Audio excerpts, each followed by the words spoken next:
Good morning students, कैसे हैं आप सभी। होप आप सब अच्छे होंगे और ठंड में पढ़ाई के साथ साथ घर में काफ़ी सेफ होंगे। चलते हैं हम लोग अपनी ऑनलाइन कक्षा को आगे बढ़ाते हैं और हम लोगों ने 2 से 3 दिन में ज्योग्राफी का जो चैप्टर 6 है उसके बारे में बहुत सारी जानकारियाँ एकत्रित की है। आगे हम इसी क्रम को आगे आज बढ़ाएंगे और आगे का जो आज का हमारा टॉपिक है वो है people of the rain forest. People of the rain forest. ये दोनों रेन फॉरेस्ट के बारे में चर्चा कर रहे हैं। रेन फॉरेस्ट कहने का मतलब है, रेन फॉरेस्ट का क्या मतलब है? रेन फॉरेस्ट कहने का मतलब है कि अमेज़न जो रिवर है उसमें कितने लोग रहते हैं और उनका क्या क्या फूड हैबिट है, क्या क्या उनका ड्रेसिंग स्टाइल है, ये सब के बारे में हम लोग आज जानेंगे। ठीक है, जैसा कि एनसीईआरटी में दिया है कि यहाँ के जो लोग हैं वो एक प्रकार से हंटर गैदरर्स हैं। क्या है? तो हंटर गैदरर्स के रूप में कौन है यहाँ के? तो यहाँ के जितने भी मेल आपको मिलेंगे तो सारे हंटर गैदरर्स। साथ ही साथ ये फिश भी पकड़ते हैं, यानी फिशिंग एक्टिविटी भी है। तो यहाँ के जो मेल हैं वो फिशिंग एक्टिविटी के साथ साथ हंटिंग भी करते हैं, यानी जानवरों का को मारना, उसको हंट करना, ये भी यहाँ के लोग किया करते हैं। अगर बात करें फीमेल के बारे में तो यहाँ की जो महिलाएं हैं वो टेक केयर करती हैं क्रॉप का, यानी जो भी क्रॉप्स है उनका एक टेक केयर करती हैं, उनका एक ध्यान रखती हैं। ये काम किसका है? तो वहाँ की महिलाओं का। ठीक है, जैसे होता क्या है कि अगर हंटिंग और फिशिंग पे अगर हमेशा वो वे लोग डिपेंड होंगे तो क्या इससे उनकी जीविका चल पाएगी? क्या इससे उनका लाइवलीहुड चल पाएगा? तो नहीं चल पाएगा। इसलिए वहाँ की जो महिलाएं हैं वो जब मछली नहीं पकड़ पाते हैं, वहाँ के में जब वो हंटिंग गाइड नहीं कर पाते हैं तो वहाँ की महिलाएं क्या करती हैं? तो वो क्रॉप्स का टेक केयर करती हैं और इसी क्रॉप से, यानी इसी क्रॉप से वो वेजिटेबल निकल जाता है, हमें वेजिटेबल मिल जाता है, साथ ही साथ हमें क्या मिल जाता है? तो फूड मिल जाता है, जिससे उनका जो जीविका है वो प्रभावित नहीं होता है, यानी उनका जो लाइवलीहुड है, यानी बेसिक नीड ऑफ लाइफ जिसको कहते हैं। तो क्या कहते हैं? बेसिक नीड ऑफ लाइफ, ये कहीं ना कहीं हैम्पर नहीं होता है, ये कहीं ना कहीं बाधित नहीं होता है, जिसके कारण उनका जो लाइफ है वो थ्रू आउट द ईयर अच्छे से चल पाता है। ठीक है, तो यहाँ के जो मेल है वो क्या करता है जैसे समझिएगा, तो वो हंटिंग का काम करते हैं, फिशिंग एक्टिविटी भी करते हैं, और महिलाएं जो है वो क्रॉप का देखभाल करती हैं। और जब फिशिंग और हंटिंग का काम नहीं हो पाता है उस समय वो क्रॉप से ही अपना जिंदगी का गुजारा कर पाते हैं। आगे अगर हम बात करते हैं तो वो लोग उगाते क्या है? याद रखिएगा, वे लोग हमारी तरह धान और गेहूँ की खेती नहीं करते हैं। ठीक है ना, ये ध्यान रखिएगा कि वे लोग जो है हमारी तरह धान और खेती की खेती नहीं करते हैं। वे लोग क्या उगाते हैं? वे लोग टैपियोका, याद रखिएगा, टैपियोका नामक एक क्रॉप है, इसी को उगाते हैं। किसको उगाते हैं? टैपियोका जो है इस क्रॉप को उगाते हैं। ठीक है, आगे चलते हैं तो वो पाइन एप्पल को किसको उगाते हैं? तो टैपियोका के अलावा पाइन एप्पल को, किसको? पाइन एप्पल को उगाते हैं। साथ ही साथ इसको स्वीट पोटैटो, इसको बोलते हैं स्वीट पोटैटो, इसकी खेती भी ये लोग करते हैं। याद रखिएगा, महिलाएं किसकी खेती करती हैं? टैपियोका की खेती करती हैं, पाइन एप्पल की खेती करती हैं, स्वीट पोटैटो, ये वहाँ के मेन क्रॉप्स हैं या मेन फूड क्रॉप्स हैं।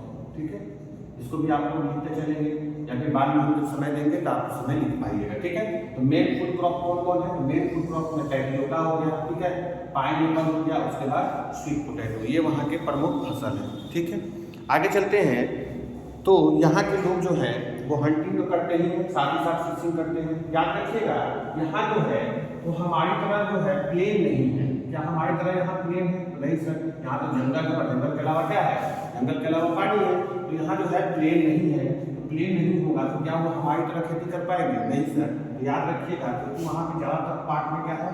फॉरेस्ट है। तो फॉरेस्ट में हम लोग कैसे खेती करते हैं? फॉरेस्ट में हम लोग स्लैश एंड बॉन्ड खेती करते हैं। कौन सी खेती? Slash and bond. Slash and bond करने का क्या मतलब सर? स्लैश एंड बॉन्ड कहते हैं, जैसे मान लीजिए ये एक पैचेज ऑफ लैंड है या फिर यूं कहिए कि ये फॉरेस्ट है पूरा।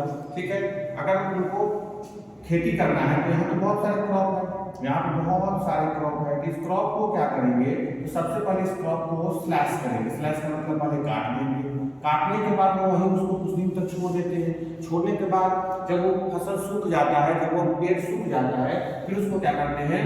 वो बर्न करते हैं, जला देते हैं। ठीक है, और जलाने के बाद जो बचा हुआ अवशेष है, जो एसेस होते हैं, जो राख होता है, उसको सारे चीज में इवेनली क्या करते हैं? तो इवेनली उसको डिस्ट्रीब्यूट कर देते हैं। जब इवेनली डिस्ट्रीब्यूट करेंगे तो वो जो आपका जो लैंड है उसकी फर्टिलिटी क्या हो जाएगी? तो लैंड की जो फर्टिलिटी है वो बढ़ जाएगी।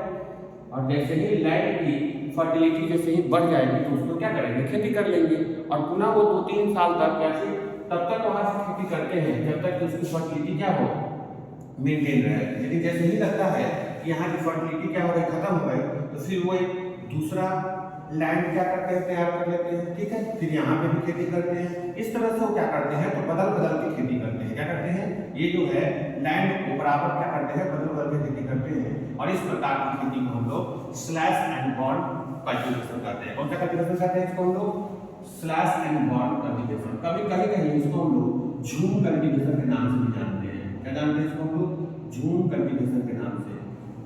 अगर बात करें अलग अलग देश में इसका अलग अलग नाम भी दिया गया है, ठीक है ना। आप अलग अलग कॉन्टिनेंट में चले जाइएगा, अलग अलग देशों में चले जाइएगा, इसका अलग अलग नाम है। आप नॉर्थ ईस्ट में चले जाइए, भारत के जो नॉर्थ ईस्ट वाला इलाका है वहाँ पे इसको झूम कल्टीवेशन के नाम से जाना जाता है। कहाँ जाना जाता है, तो भारत के नॉर्थ ईस्ट स्टेट में, नॉर्थ ईस्ट स्टेट में, ठीक है ना। जैसे आप सेंट्रल अमेरिका में चले जाइएगा, सेंट्रल अमेरिका या साउथ अमेरिका जिसको हम लोग कहते हैं, तो वहाँ पे इसको मिल्पा के नाम से जानते हैं। किसके नाम से, मिल्पा के नाम से जानते हैं, ठीक है ना। तो इसके अलग अलग नाम है और भी बहुत सारे नाम हैं, ठीक है ना। हमने पीछे भी पढ़ा था इसके बारे में, लेकिन यहाँ पे याद रखिए कि जो अमेजोन रिवर के जो आसपास के जो लोग हैं वो कैसी खेती करते हैं, तो वो करते हैं स्लैश एंड बॉन्ड कल्टीवेशन, ठीक है। यानी वो छोटे से टुकड़े को पहले क्या करते हैं, साफ करते हैं, वहाँ जितने भी पौधे हैं उसको क्या करते हैं, वो स्लैश करते हैं, काट देते हैं। काटने के बाद उसको जला करके और जो भी राख बचा हुआ रहता है, जो भी एसेस होता है, उसको क्या करते हैं, वो पूरी तरह इवनली डिस्ट्रीब्यूट करके और वहाँ पर खेती करते हैं, ठीक है। ये आपको समझ में आ गया होगा, ठीक है। आगे चलते हैं। अगर बात करें कि यहाँ के लोगों का स्टेपल फूड क्या है, पहले इसके ऊपर लिख लीजिएगा, हम लोग इसको इरेज करेंगे, फिर हम लोग आगे बढ़ेंगे। इसको लिखिएगा एक बार।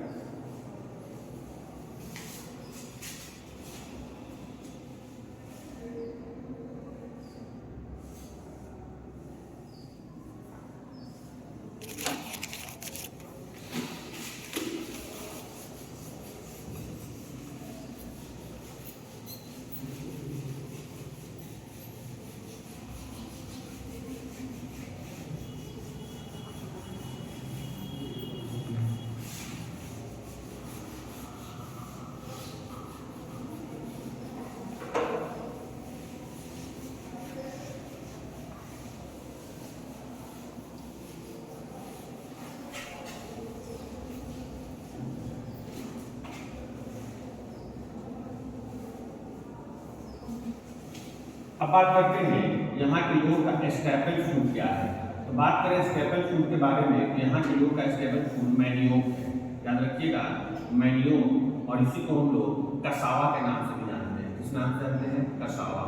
ये कसावा मैनियोक ही है और यही वहाँ के लोगों का, यानी जो अमेजोन के जो लोग हैं उनके स्टेपल फूड है। स्टेपल फूड समझ में आता होगा। जैसे आप देखिएगा तो बंगाल में आप जाइएगा तो वहाँ के लोगों को ज़्यादातर किसको क्या पसंद है, तो राइस एंड फिश पसंद है। तो वहाँ के लिए वो हो गया आपका। हम क्लास में भी बताए थे कि बिहार के लोग ऐसे हैं जिनकी जो कल्चर है वो लगभग मिला जुला है। वो थोड़ा सा बंगाल के कल्चर को ही फॉलो करते हैं और थोड़ा सा यूपी में आप चले जाइएगा तो वहाँ के लोग ज़्यादातर रोटी खाना पसंद करते हैं, जबकि बिहार के लोग दोनों रोटी भी खाते हैं, चावल भी खाते हैं। लेकिन जैसे आप बंगाल में जाइएगा तो बंगाल के लोग ज़्यादातर राइस को पसंद करते हैं। इसका सबसे बड़ा कारण ये भी है कि बंगाल में ज़्यादातर क्या होता है, राइस की खेती होती है। साथ ही साथ वहाँ फिश जो है आसानी से अवेलेबल है, क्योंकि बगल में क्या है, बगल में भी और बंगाल है, ठीक है।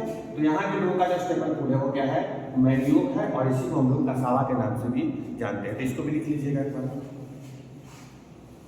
अब अगर बात करें कैश क्रॉप के बारे में तो देखते हैं यहाँ के लोग कैश क्रॉप किसकी खेती करते हैं। अब आप कहेंगे कैश क्रॉप क्या, तो कैश क्रॉप उसको बोलते हैं जिस क्रॉप को आप बेच करके डायरेक्ट आपको क्या मिले, पैसे मिले। यानी इस कैश क्रॉप को हम लोग कॉमर्शियल क्रॉप भी कह सकते हैं। क्या कह सकते हैं, कॉमर्शियल क्रॉप भी कह सकते हैं। कॉमर्शियल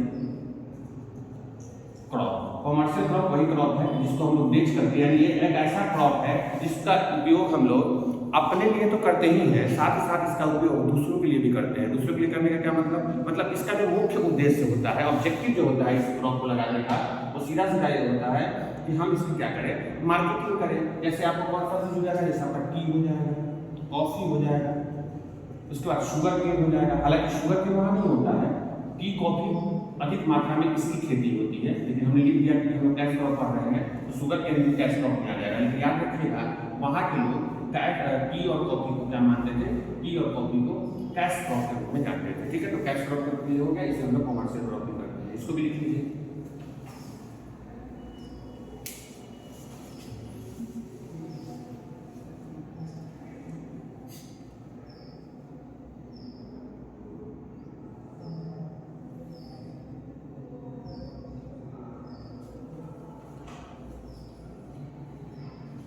अब चलते हैं यहाँ के लोग रहते कैसे हैं, याद रखिएगा क्योंकि यहाँ पे ये एक ऐसा जोन है, ये जो अमेज़न रेन फॉरेस्ट का ऐसा जोन है जहाँ पे बारिश क्या होता है।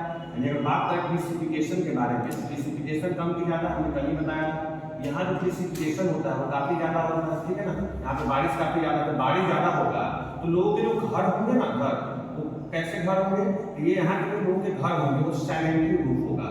साइलेंटली रूफ करने का क्या मतलब सर, तो साइलेंटली रूफ का मतलब होगा उनके जो घर होंगे वो इस प्रकार से होंगे, ठीक है ना, इस प्रकार का घर होगा, ठीक है, इस प्रकार का घर होगा। ऐसा घर क्यों सर, तो ऐसा घर इसलिए क्योंकि यहाँ जब बारिश की बूंदें पड़ेगी तो ज़्यादातर इस पे नहीं रुक पाएगी और क्या हो जाएगी, नीचे की तरफ ग्राउंड पर आसानी से चली जाएगी, यानी वो रूफ पे नहीं लग पाएगी। इस प्रकार के घर को हम लोग क्या करते हैं, इस प्रकार के घर को हम लोग मैलुका कहते हैं, याद रखिएगा मैलुका क्या कहते हैं, मैलुका, या फिर हम दूसरे शब्दों में उसको साइलेंटली रूफ भी कर सकते हैं, ठीक है ना। क्योंकि हम बारिश ज़्यादा हो और जब बारिश ज़्यादा होगा तो हमारे यहाँ जो घर बनता है, आप बिहार यूपी में घर ऐसा होता है, उसका रूफ ऐसा होता है, ठीक है ना। लेकिन यहाँ के जो रूफ होते हैं वो साइलेंटली टाइप के होते हैं, ठीक है ना। जैसे पानी की बूंद यहाँ गिरेगी तो वह आसानी से क्या हो जाएगी, नीचे की तरफ ढलान के रूप में स्लोप हाउस बोलते हैं उसको, क्या बोलते हैं हम लोग उसको, हम स्लोप हाउस बोल सकते हैं, ठीक है। तो इस प्रकार का घर होता है और उस घर को खास नाम दिया गया है, और खास नाम क्या है उसका, तो मैलुका। साथ ही साथ यहाँ के लोग थैच्ड हाउस में भी रहते थे,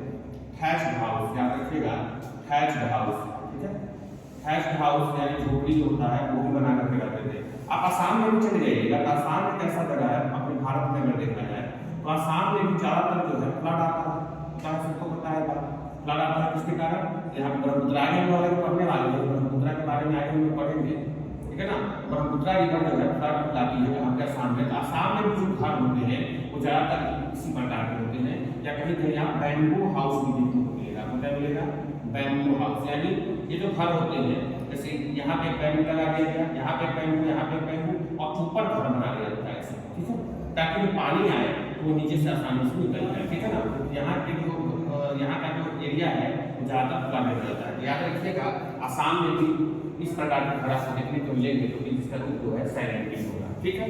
इसके बारे में हम लोग बात कर चुके हैं और आगे हम लोग जब ब्रह्मपुत्र को पढ़ेंगे, जब गंगा को पढ़ेंगे, अगला टॉपिक वही है आपका गंगा ब्रह्मपुत्र, तो उसमें हम उसको और अच्छे से एक्सप्लेन करेंगे। तो यहाँ तक लिखिए, फिर हम लोग आगे चलते हैं।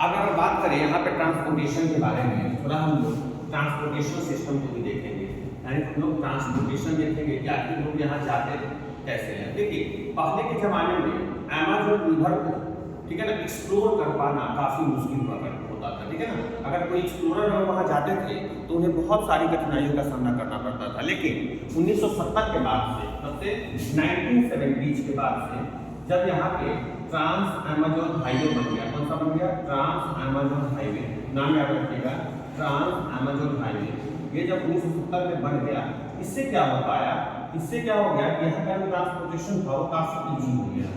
लोग जो है अब आसानी से वहाँ पे क्या कर पाएंगे, जा पाएंगे, यानी ट्रांसपोर्टेशन जो था वो काफ़ी ईजी हो गया और काफ़ी कंफर्टेबल हो गया। यानी अगर आज अगर आप चाहते हैं अमेज़न रिवर जाकर के एक्सप्लोर करें तो आप आसानी से कर सकते हैं, क्योंकि वहाँ जाने के लिए अब आपको उतनी कठिनाइयों का सामना नहीं करना पड़ा। लेकिन अर्ली डेज में अगर देखा जाए, गोल्डन डेज में, तो यहाँ पे नेविगेट करने में काफ़ी मुश्किलों का सामना करना पड़ता था। क्या करने में, नेविगेट करने में बहुत डिफिकल्ट हुआ करता था उसको, तो जो भी एक्सप्लोरर वहाँ पे जाते थे, ठीक है।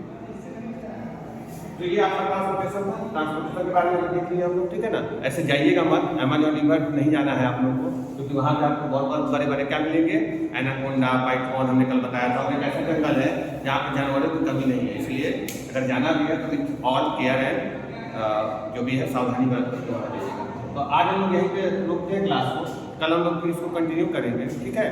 तो आप लोग अच्छे से रहिए, धन्यवाद।